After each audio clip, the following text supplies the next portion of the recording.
बातमी कराडमधून आहे। कराड तालुक्यामध्ये ऊसाच्या शेताला आग लागली आणि 100 एकरहून अधिक ऊसाला आग लागली आहे।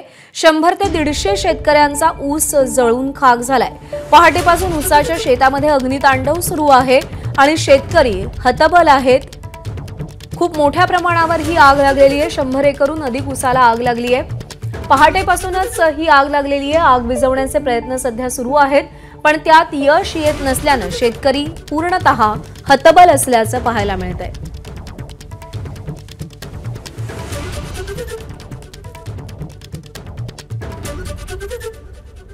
ऊसाच्या शेताला आग लागलेली आहे। 100 एकरावरचा ऊस जळून खाक झालाय आणि ही आग नियंत्रणात अजूनही येत नाही। आगीवर नियंत्रण मिळवण्याचे प्रयत्न सुरू आहेत, पण खूप मोठ्या प्रमाणात नुकसान झाल्यामुळे शेतकरी हा हतबल असल्याचं पाहायला मिळतंय।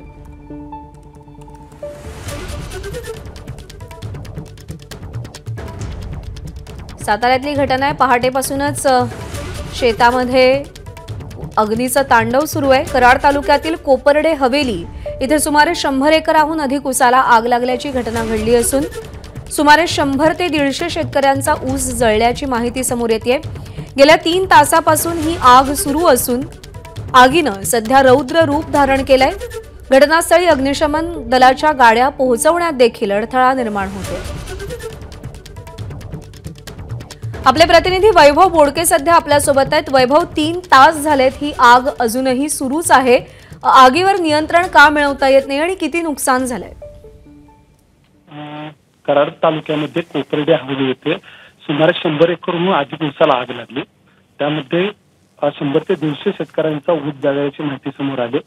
आगीचं रौद्र रूप पाहता घटनास्थळी अग्निशामकाच्या ज्या गाड्या आहेत त्या जाण्याचा प्रयत्न सुरू होता। आता आग विझवण्याचा प्रयत्न चालू आहे आणि त्याचबरोबर काही वेळातच आग विझवली जाईल अशी देखील माहिती समोर येते। पद्मी, वैभव, धन्यवाद दिलेल्या माहितीसाठी।